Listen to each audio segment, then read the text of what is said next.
The Lord of the Rings, a very sleepy summary. As you prepare for rest, let this summary serve as a gentle companion to the world of Middle-earth. This condensed retelling is a soft invitation to explore the full brilliance of J.R.R. Tolkien's original work. While these words offer a calming path to sleep, the true depth of the story awaits in the richness of the pages themselves. Once upon a time, in a land called Middle-earth that felt very old and very large and full of mountains and trees and rivers, and roads that wound around for longer than anyone really needed them to, there was a small comfortable hole in the ground, and in that hole there lived a hobbit. His name was Bilbo Baggins, and he had lived a long and mostly uneventful life, collecting silver spoons and eating 7 meals a day and never going anywhere that required proper boots. He was very old now, 111 years old to be exact, which is a rather remarkable age even for a hobbit, and he had stayed that way for quite some time, which was unusual, and which was all thanks to a little golden ring he had found years ago on an adventure he very much preferred not to discuss over second breakfast. The ring sat in his pocket and had sat there for 60 years, and Bilbo had grown rather fond of it, more fond than he perhaps should have been, fond in the way you grow fond of a warm blanket even when the blanket is slowly convincing you that you need it more than anything else in the world, and that you should never give it away. Ever, not for any reason, not even a very good one. On the night of his 111th birthday, which was also the birthday of his young cousin Frodo, Bilbo threw a very large party, invited all of his neighbors, set off a great many fireworks, gave away all of his furniture and silver spoons to people who had not asked for them, and then put on the ring, which made him invisible, which he thought was tremendously funny, and walked away from the Shire forever. He had been planning this for some time and felt very pleased about it, the way you feel pleased about a thing you have spent far too long overthinking. But before Bilbo left, a tall old man in a grey robe and a pointed hat came to visit him. This was Gandalf the Wizard, who had known Bilbo for many years and who had a way of appearing at inconvenient moments and saying things that seemed cryptic at the time but turned out later to be very important. Gandalf told Bilbo that before he left, he ought to give the ring to Frodo. Bilbo did not want to. Bilbo became quite unpleasant about it, which was not like him at all, and said that the ring was his precious, and he had earned it fair and square, and no one could make him give it away. Gandalf looked at him the way you look at someone who is being unreasonable and knows it, and Bilbo took a very deep breath and put the ring on the mantelpiece and walked out the door, and that was the last time he saw the Shire. Frodo found the ring on the mantelpiece where his uncle had left it, inside an envelope with his name on it, along with a note that explained everything in the kind of hurried handwriting that suggests the writer was already halfway down the lane before he finished the sentence. Frodo put the ring in his pocket and thought no more about it for a while, which was perhaps unwise but also very understandable because he was young and the Shire was very comfortable and there was always another meal coming. Then Gandalf came back 17 years later, which is the kind of timeline that makes you feel like wizards have a very different relationship with urgency than everyone else. He sat down in Bilbo's old chair and looked very serious and told Frodo several things that made Frodo sit very still and not touch his tea. He told him that the ring was not just any ring. He told him it was the one ring, forged long ago by a dark lord named Sauron in the fires of a mountain called Mount Doom in a land called Mordor, and that Sauron had poured all of his malice and his will and his desire for dominion into it, and that it had the power to control all other rings of power, and through them to enslave every free people in Middle-earth, and that Sauron was not actually dead. He was just not yet fully reassembled, and that he was looking for the ring very, very actively, and had just recently sent 9 terrible riders made of shadow and old forgotten terror to find it, and that the ring needed to be taken somewhere very far away and destroyed, and that Frodo was the one who had to take it, because Gandalf said he could feel the ring was safest with Frodo, which was either a great compliment or a very alarming statement, depending on how you looked at it. Frodo said something like, "Oh dear." Then he said he wished none of this had happened. Gandalf said most people who live through such times say the same thing, but the point is not to wish it hadn't happened. The point is to decide what to do with the time that has been given to you, which is the kind of thing that sounds like a fortune cookie, but turns out to be true. Frodo put on his coat and packed a bag. His gardener, a round-faced, cheerful hobbit named Samwise Gamgee, who had been eavesdropping from outside the window because he had been weeding near the window and had simply not stopped weeding when the conversation became extremely consequential, was told by Gandalf that he would accompany Frodo, and Sam said that he had been hoping Gandalf would say that, and got his own coat immediately. 2 other young hobbits, Merry and Pippin, joined them on the road shortly afterward by being in the way at an opportune moment, which is honestly one of the better ways to end up on a quest. The 4 hobbits walked through the Shire in the early autumn, which was very beautiful, with golden leaves and ripe apples and the smell of wood smoke drifting from farmhouse chimneys, and it would have been a very pleasant walk if they had not been aware that somewhere behind them 9 wraiths on black horses were following. They were called the Nazgul or the Ringwraiths, and they had once been great kings of men who had been given rings of power by Sauron and had slowly faded into shadow and servitude, and now they wore black robes over nothing at all, and made a sound like a cry that turned your blood cold,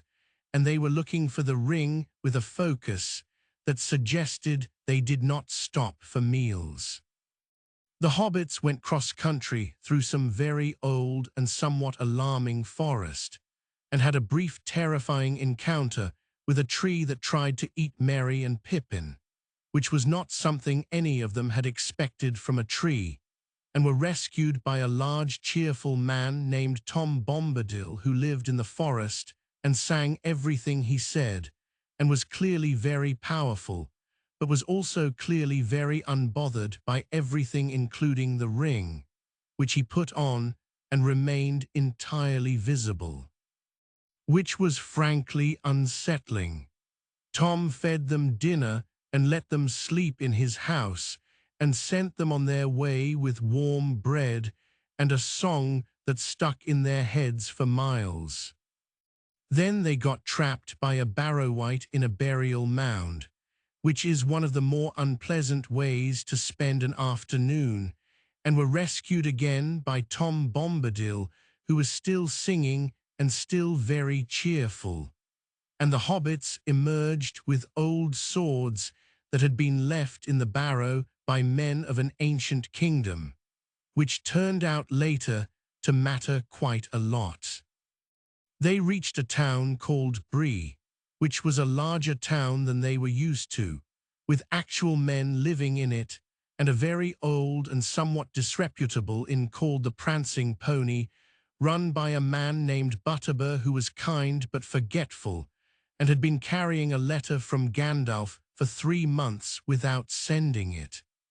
In the inn, they met a weather-beaten man with grey eyes and a broken sword who was sitting in a corner and had been watching them since they arrived.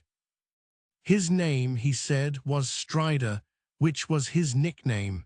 and he knew who they were and what they were carrying, and said he could help them get to where they needed to go, which was a place called Rivendell, and that they should trust him, which is the kind of thing that is easy to say, but harder to evaluate when you are a small person in a large inn, and someone very tall is looking at you from a dark corner. Frodo decided to trust him, partly because Gandalf's recovered letter said he should, partly because Strider clearly knew things about the Nazgul that were useful to know, and partly because there was something about his eyes that suggested he was telling the truth, even when he was not telling all of it. They fled Bree in the night, the Nazgul having already paid the inn a visit that left the innkeeper shaken and some beds destroyed, and Strider led them through the wilderness toward Rivendell. On a hill called Weathertop they stopped to rest, and the Nazgul found them, and there was a terrible night on top of that hill with fire and cold and darkness, and a knife that went into Frodo's shoulder, a knife made of cold sorcery that was meant to leave a shard inside him that would turn him slowly into a wraith himself, which is one of the more horrifying things someone can intend to do to a person you have only just met. Frodo survived, but was fading. They ran. They ran through days of cold and wet and worry, Strider doing everything he could to keep Frodo alive, and then they met a beautiful elf on a white horse named Glorfindel, and Frodo was put on the horse, and they raced for the river that marked the border of Rivendell, and the Nazgul came thundering behind them, and the river rose up in a flood of white water shaped like horses and swept the Nazgul away, and Frodo made it across and promptly lost consciousness.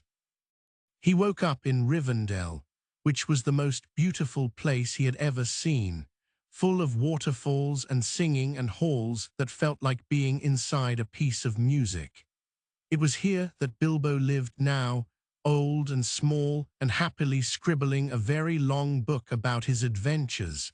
and it was here that Frodo met Gandalf again, who had been delayed by his own adventures involving a very high tower and a large eagle,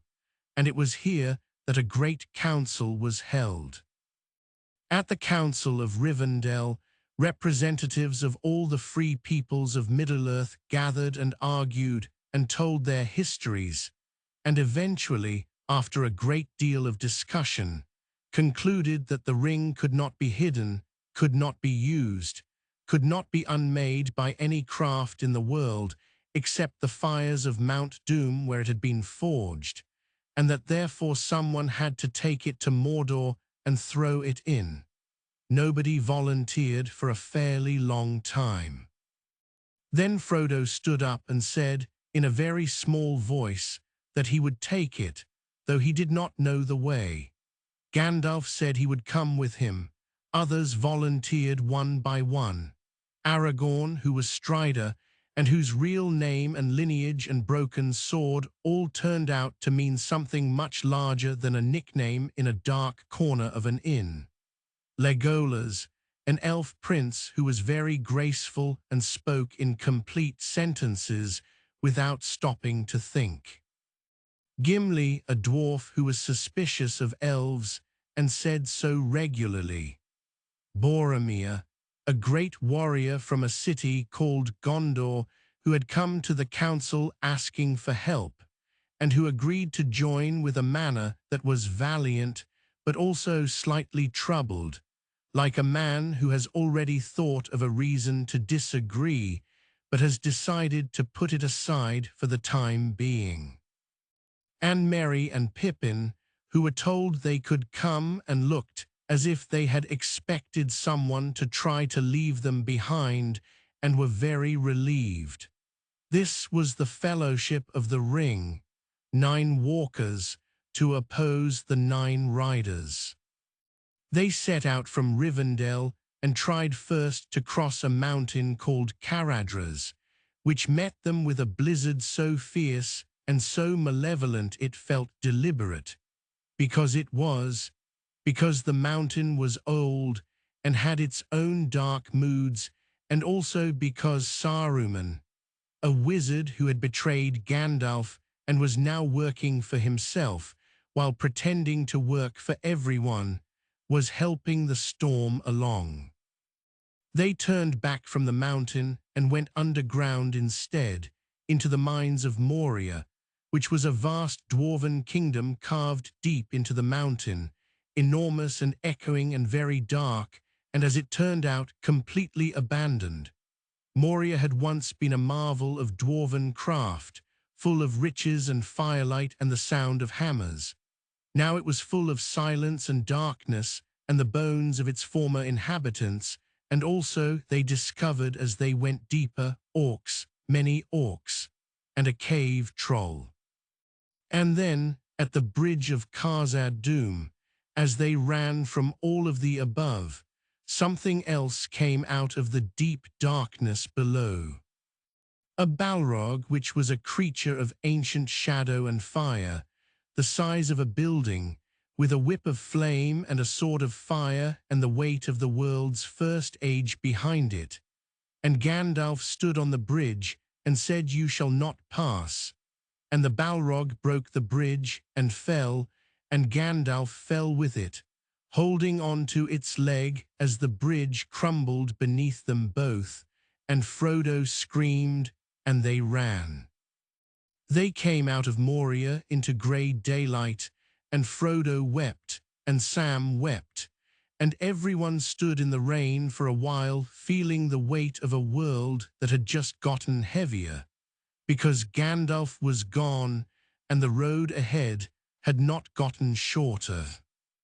They went to Lothlorien, a forest of great elves ruled by the Lady Galadriel and her husband Celeborn, and it was even more beautiful than Rivendell, with silver trees and leaves that did not fall and light that felt like memory, and they rested there and were given gifts, and looked into a mirror that showed possible futures that were not certain, and were therefore simultaneously illuminating and deeply distressing. Galadriel was offered the ring by Frodo, who held it up and said quite sincerely that he would give it to her, and she was tempted, genuinely tempted, and tall and terrible and radiant for a moment as she imagined herself with it. A queen, beautiful and terrible and altogether too much. And then she let the moment pass and said, no, she would remain herself, Galadriel, and diminish, and go into the west, and remain Galadriel. And it was one of the most quietly courageous things anyone said in the whole story.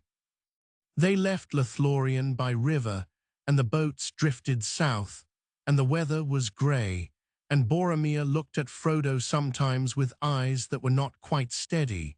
because the ring was speaking to Boromir in a language only ambition could hear, telling him that it was not right that a small hobbit should carry this, that a great man of Gondor could use it wisely, that the city of Minas Tirith needed it, that his father the steward needed it, that he needed it. And these were all the ring's lies dressed in the clothes of reasonable arguments, which is how the ring worked. They came to a place of decision, the falls of Rhoros, and a lawn called Path Galen, and the Fellowship had to choose, go to Gondor or go straight to Mordor. While Frodo went alone to the top of a hill to think, Boromir followed him and tried to take the ring and grabbed at Frodo's arm and said things that were not the things Boromir would have said without the ring's persuasion, and Frodo put on the ring and ran. Boromir stood alone on the hillside as the madness cleared and understood what he had done, and it was one of those moments of clarity that cost exactly what you would expect clarity to cost. Frodo made his decision. He would go to Mordor alone. He did not want anyone else to be corrupted. He went to the boats and began to row across the river by himself, because the Fellowship could not follow a person who had turned invisible, and Sam, who had been looking for him with the focused panic of someone who suspects the worst, ran into the water and nearly drowned and grabbed the side of the boat, and Frodo pulled him in, because Sam was always going to be there, and both of them knew it. And they rowed across the river together as the rest of the Fellowship called from the bank, and found only an empty boat on the other side. Meanwhile, orcs from Saruman's army swept across path. Galen and Boromir fought them with everything he had, an arrow and then another and then a third, defending Merry and Pippin, who were taken captive and carried away. And Boromir fell against a tree, and Aragorn found him there and held him, and Boromir said that he had tried to take the ring, that he had failed, that he did not know if Gondor would be saved, and Aragorn said it would be, and held Boromir while he died. And that was the end of the Fellowship, scattered into pieces. Frodo and Sam crossing into the brown hills of the Emyn Muil on their way to Mordor, Merry and Pippin gone east in an orc's arms, and Aragorn and Legolas and Gimli standing over Boromir's body deciding to run after the orcs, because those were their friends and they were alive, and there was nothing else to do. Frodo and Sam were lost in the rocky hills above Mordor, navigating by guesswork and the ring's terrible gravity, when they became aware that something was following them. It came out of the rocks, a thin, pale creature with large, round eyes and 6 fingers and a hissing voice and a very long history. His name had once been Smeagol, but the ring had had him for 500 years and had remade him, and the creature he had become called itself Gollum. He had owned the ring once, had found it in a river, had killed his cousin for it, and the ring had twisted him into something barely hobbit-shaped anymore, and he wanted it back with a want that was bigger than any other want he had ever had. Frodo, to Sam's considerable unease, made a deal with Gollum. Gollum would guide them to Mordor. In return, they would not harm him. Gollum said yes with the part of himself that was still calculating and cunning, and also with a smaller, quieter part that had been asleep for a very long time and woke up a little when Frodo called him by his old name and spoke to him kindly, which almost no one had ever done. Gollum led them through the marshes of the Dead Marshes, where the faces of the long dead floated beneath the water and shone with a cold light and could not be touched, which was eerie enough to make even Gollum nervous, and across the desolation of Sauron's outer lands, and eventually to a place called the Black Gate, which was enormous and heavily fortified and shut, the main entrance to Mordor, and Frodo stood in front of it and said, with a kind of determined hopelessness, that he had to go in. And Gollum said, no, no, not the gate. There was another way, a secret way, a passage up into the mountains. He would show them, yes, precious, he would show them the nice hobbits. And Sam narrowed his eyes at Gollum and said nothing but thought several things very loudly. Back in the north, Aragorn and Legolas and Gimli had been running across a vast flat plain called Rohan for 3 days without sleeping, following the trail of the orcs who had taken Merry and Pippin, running at the pace that only people who have made up their minds completely can run, and eventually found the place where a battle had been fought, and found in the grass the belts of the hobbits, and felt the particular cold despair of signs of a battle without signs of survivors. Then they found a very old man on a white horse who said his name was Gandalf the White, which was confusing, and who turned out to be Gandalf, returned from wherever falling with a Balrog takes you, remade and rested and dressed in white now, and considerably more confident about his own authority, and who told them that actually Merry and Pippin were fine. They had escaped into a forest called Fangorn, and more pressing matters were at hand. The pressing matter was Rohan, the kingdom of the horsemen, whose king Theoden had been under the influence of Saruman for years, slowly withered by a counselor named Grima Wormtongue, who whispered poison into his ear every day. Gandalf rode with Aragorn and Legolas and Gimli to the great golden hall of Edoras, and faced the king, and spoke words that were like light into a room that had been shut too long, and the king blinked and straightened, and the years seemed to fall away from him like a coat that had belonged to someone else, and he was Theoden again, king of Rohan, and he took up his sword, and said he was not going to die lying down in a dark hall with the voice of a snake in his ear. He rode to war, or nearly. First, the people of Rohan had to be moved to a fortification called Helm's Deep, because Saruman was sending an army of 10,000 soldiers bred specifically for war, enormous orcs called Uruk-hai, who did not feel pain in the way that limited ordinary soldiers, and Rohan was not enough to meet them in the open field. The march to Helm's Deep was cold and wet, and the army of Saruman caught them on the road, and there was a battle in the dark and rain, and then they were inside the fortress, which was ancient and vast and very solid, and they waited. The Battle of Helm's Deep is one of those battles that happens at night, which makes it worse. 10,000 fires, and then 10,000 soldiers, and walls that held and then cracked at a gate, and cracked at a wall,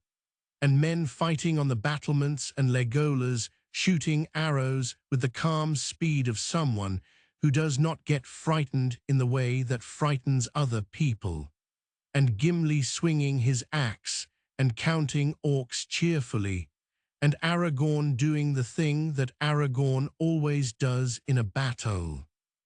which is to appear exactly where he is most needed, and do exactly what is most needed and inspire everyone around him to do slightly better than they thought they could. The wall broke. The fortress held barely. And then at dawn, Gandalf came over the hill with the cavalry of Rohan that had not been able to come the night before, and the Huorns, which were trees that walked and had feelings about orcs, came out of the forest and swallowed the remaining enemy army, and the battle was over.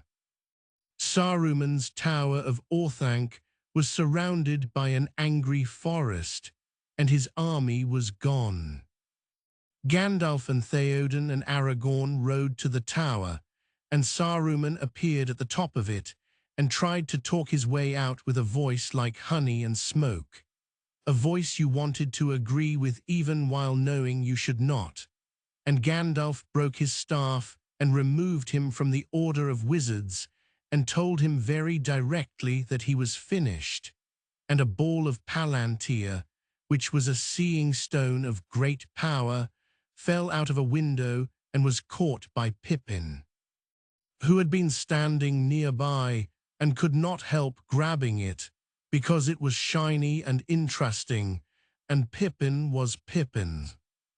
Meanwhile, in Fangorn Forest, Merry and Pippin had escaped from the orcs who had carried them there, which had involved both orcs being killed by Rohirrim riders and also a great deal of running into the forest in the dark, and found themselves in very old trees and met Treebeard, who was an Ent, which is a tree shepherd, a being as old as the forest itself, enormous and patient and slow in the way that things with very long memories are slow. Treebeard listened to their story and then walked very deliberately to a gathering of other Ents and told them what he had heard, and the Ents deliberated for 3 days, which hobbits who were in a hurry found agonizing and decided that they were going to war. Saruman had cut down too many trees. This would not continue. The Ents marched on Isengard, which was Saruman's stronghold, a valley ringed with iron and stone and full of forges and the machinery of war, and the Ents tore it apart.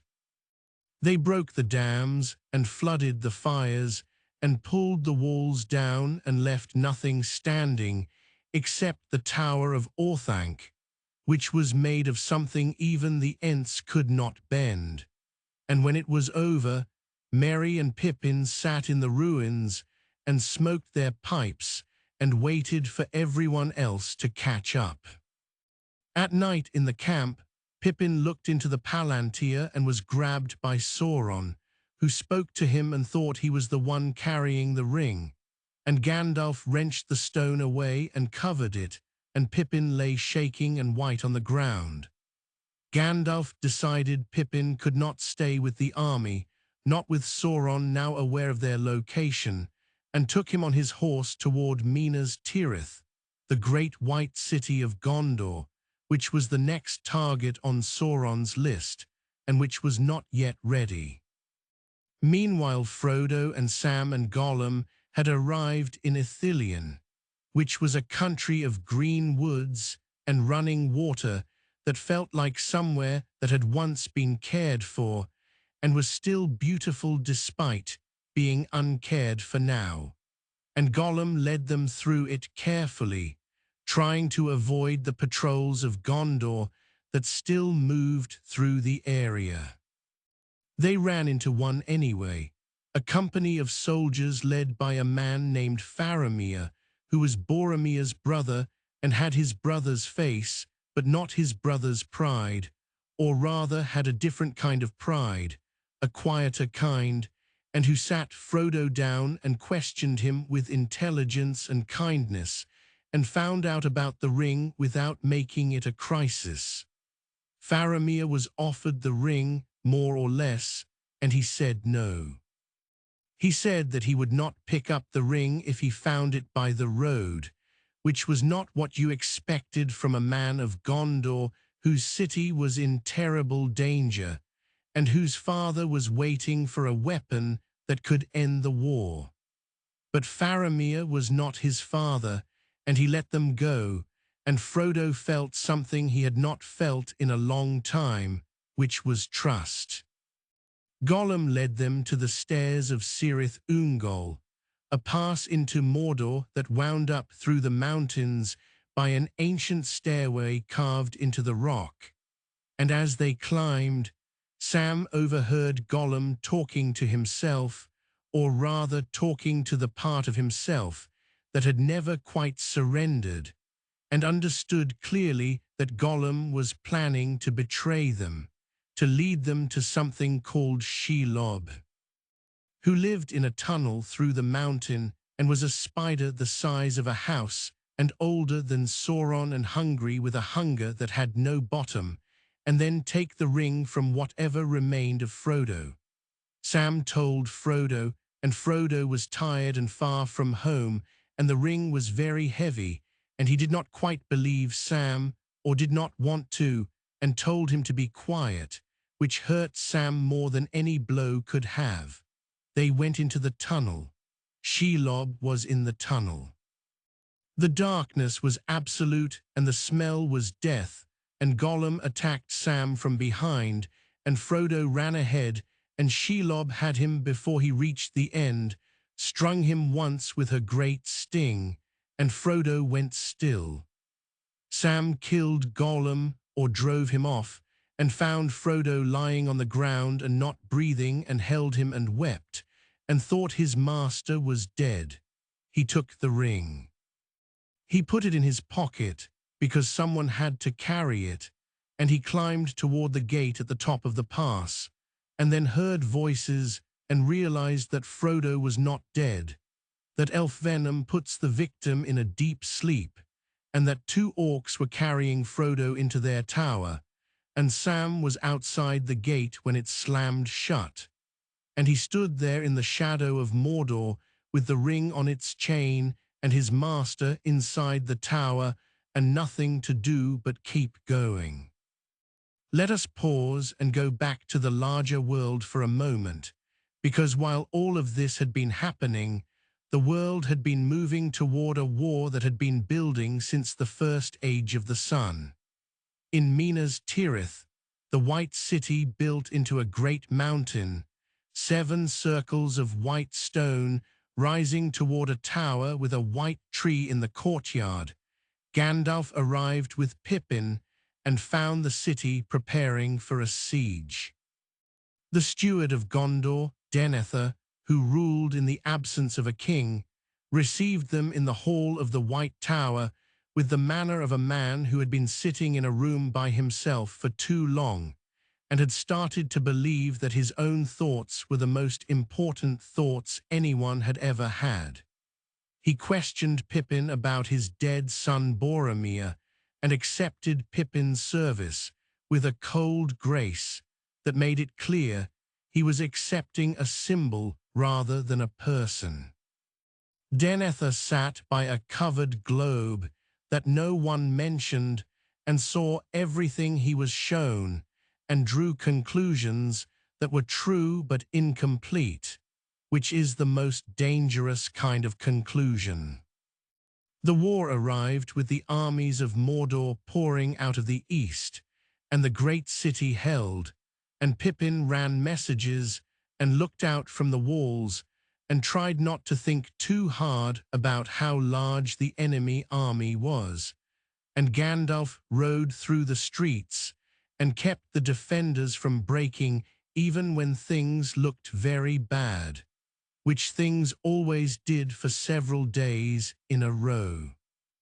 The great gate of the city was broken by a siege engine shaped like a wolf's head and a voice that made stone tremble, and the Lord of the Nazgul walked into the first circle of the city, and Gandalf rode to meet him, and they faced each other in the ruined gate, and then horns sounded from the north. Theoden had come. The Rohirrim had come, thousands of them on horses, and they swept into the battle before the city walls in the pale light of early morning. And there was a charge that is one of the great charges in the history of stories, with Theoden at the front and the horns of Rohan singing, and the great army of Mordor wheeling to meet them. And Theoden fell, his horse killed by a great winged creature that was the Nazgul's mount, the creature that had been the lord of the Nazguls since the beginning of the age, and fell on the king, and he lay beneath his horse and waited to die. But beside him was a figure in armor, and a voice said, "You cannot have him," and removed a helm, and it was Iowyn, who was Theoden's niece, who had been told she could not come to war, that her place was with the women and children, that the field of battle was not for her, and who had come anyway disguised, because there are some pronouncements that cannot stand against the person they are made to. And the Lord of the Nazgul said, "Did you not hear the prophecy that no living man may hinder me?" And Iowyn said, "I am no man," and killed the Lord of the Nazgul, who had waited for that moment all his unliving life without knowing it, and who fell into nothing, unmade, gone. Theoden died. Iowyn lay wounded beside him. Merry, who had come to battle on horseback with a Rohirrim rider, and had stabbed the Nazgul lord behind the knee with the ancient blade from the barrow, which was the only blade in the world that could break the Wraith's enchantment, lay unconscious nearby. The battle was won and lost, and terrible and magnificent in the way that all the best terrible things are. And then the ships came up the river. Great black ships with sails, and everyone's heart fell because those were the ships of corsairs who sailed for Mordor, more enemies. And then the sails moved, and the standard of the king was raised, the king who had been away for many ages, and Aragorn came off those ships with the dead, because Aragorn had gone by a mountain road through the haunted passes where the Oathbreakers lived, the army of the dead who had sworn to fight for the king and had refused and been cursed to walk the passes until they kept their oath. And Aragorn had woken them and said, "The time has come," and they had come, an army of shadow that nothing living could withstand, and they swept the field, and the battle of the Pelennor fields was over. But winning the battle was not winning the war. Sauron still sat in Mordor with his eye scanning the world and his armies unbroken, and the ring still out there somewhere. And so Aragorn and Gandalf conceived a plan that was, if one was being honest about it, also a kind of sacrifice. They would march to the Black Gate, march to the very eye of Sauron, with an army that was too small, and demand his attention, and challenge him to come out and fight, knowing they would lose, knowing the only point was to hold his gaze away from the west long enough for Frodo to reach Mount Doom. They marched. The army was small, and the land was ruined, and the mountain above the Black Gate belched smoke, and the air tasted of ash. They came before the gate, and a great grey mouthpiece of Sauron came out, and said clever, cruel things about Frodo, and showed them his mithril coat, and said the Dark Lord had your friend and you have lost. But Aragorn said no, and the gate opened, and the armies of Mordor came out, and the last alliance of men and elves and dwarves formed a ring on two small hills in the ash and waited. Inside Mordor, Sam had fought his way into the tower of Cirith Ungol, which the orcs had helpfully depopulated for him by killing each other in a disagreement over Frodo's mithril coat, and found Frodo naked in a cell and gave him back the ring and dressed him in orc armor, and they crept out of the tower and into Mordor, the worst place in the world, full of ash and crack and the constant trembling of the land, and they walked. They walked toward the mountain, which was visible from everywhere because it never stopped smoking, but which was not actually close from anywhere they were, and the ring got heavier with every step because they were walking toward its master, and the pull of Sauron upon it was enormous, and Frodo bent under it like a person carrying something that was not just physical, and they walked. Sam carried Frodo on his back for a while. Sam, who had never been to school, who was a gardener's son from the Shire who liked plants and cooking, who had come on this journey because the alternative was letting Frodo go alone, who had never stopped making sure Frodo ate something, who had carried water and found paths and fought spiders and orcs, and the doubt that whispered to him that they would never make it back. Sam carried Frodo up the side of Mount Doom because Frodo could not walk it alone. And that is one of the things the story is actually about, if you were wondering. Gollum was not gone. Gollum had followed them all the way through Mordor, starving and devoted to his purpose, And he appeared on the mountain and grabbed Frodo's foot, and they struggled, and Frodo made it to the crack of doom, the fissure in the rock above the fires where the ring had been made, and stood at the edge of it, and could not do it, could not let go.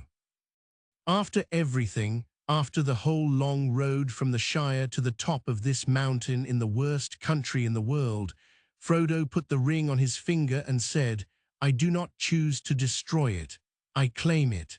And Gollum leapt on him and bit off his finger, the finger with the ring, and held it up, "Precious, mine, mine, precious," and danced on the edge of the crack and fell. Gollum fell into the fire with the ring. The ring was unmade. Sauron's power collapsed.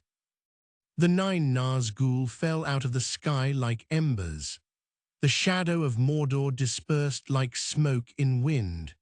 And the mountain exploded, because when the center of an ancient evil collapses, there are often physical side effects. And the land of Mordor broke, and the fires rose, and Sam and Frodo were on a small rock in the middle of it all, and it was very hot, and they were together, and the quest was done. Gandalf came on eagles, because Gandalf had always known that eagles were an option, and had timed this particular use of them with great care. And Frodo and Sam were lifted from the burning rock, and carried to safety, and laid on soft grass in Ithilien, and slept for a very long time. And when Frodo woke up, Gandalf was there with his white robe and his laugh that was like something that had been worried for a long time and could finally stop. And then Pippin was there, and Merry, and then Sam. And it was very good. There was a great celebration in Minas Tirith, and Aragorn was crowned king, and he was called Aragorn Elessar, the Elfstone, the heir of Isildur, and he received the crown and put it on. And the white tree in the courtyard, which had been dead for a long time, sent up new leaves, because that is the kind of thing that happens when the right person takes the throne. And Aragorn married Arwen, Elrond's daughter, who had been waiting for him with the faith of someone who can see further ahead than most, and she came to the city in white, and it was very beautiful, and some people cried, and nobody thought less of them for it. The hobbits rode home. It took a while. The road was long, and they stopped in Rivendell and said goodbye to Bilbo, who was very old now and very small and very happy to see them, and told them several things that were almost lucid, and then fell asleep in his chair, and they went on. They reached the Shire in November and found it changed, because while they had been away, Saruman had come to the Shire and taken it over, had trees cut down and lovely hobbit holes demolished and ugly pipe factories built and order imposed with the kind of unpleasant efficiency that seems organized but is actually just miserable. He called himself Sharky there, and his men in brown went through the countryside, telling everyone what they could not do. The 4 hobbits, who had been through a great deal more than anyone in the Shire could imagine, rode through without asking permission and raised the Shire against Sharky's men, and there was a battle, a brief one, and it was over. Saruman was revealed at the end of it, small and mean and still bitter, and he tried to stab Frodo, and Frodo's mithril coat saved him again. And then Grima Wormtongue, who had followed Saruman to the last, as the ring had followed Sauron to the last, killed him there on the road, and then was shot by archers, and the last shadow of the Age of Rings was over. The Shire was healed. Sam used the gift Galadriel had given him, a small box of earth from her garden, and scattered it, and everything grew back better than before. And in the spring, the Shire was more beautiful than anyone could remember, and Sam married Rosie Cotton, who had been waiting with patience that Sam had not quite believed anyone would have for him, and they moved into Bag End, and they had children, and it was good. But Frodo was not quite the same. The wound from the Nazgul's knife, the weight of the ring, the long years of carrying something that had tried to consume him, these do not simply go away when the thing is done. He was well mostly, and he tried mostly, and on a particular anniversary every year he was not well at all, and Sam knew and sat with him and did not ask, because some things cannot be fixed with company, but are better with it. One autumn morning Frodo told Sam that he had to go, that there was a ship leaving from the Grey Havens, the harbour at the edge of the world, and that he had been given a gift and had chosen to take it. Gandalf was going, Bilbo was going, the elves had been leaving for years. And Frodo was going, because he had carried the ring and been broken by it in ways that the world could not unmend, and the undying lands across the sea were the only place where that kind of wound heals, and it was not giving up. It was accepting what was true. They rowed to the harbour, Sam and Merry and Pippin and Frodo, and Gandalf and Bilbo were there, and the elves, and the ship with its white hull, and the evening light on the water. And Frodo turned to Sam and gave him a red book, the book Bilbo had started and Frodo had added to, and said that the final chapters had been left for Sam to write, because the story did not end there. And then he walked up the gangplank, and the ship moved out of the harbour and into the sea, and Sam stood on the dock and watched until he could not see it any more, and then he turned his horse toward home. He came back to Bag End in the evening, and the lights were on, and he could hear his children inside, and he opened the door and Rosie was there, and he drew a deep breath of the air of the Shire, the green, comfortable, loved-in air of the place he was from and where he belonged, and he said, "Well, I'm back." And that was the end.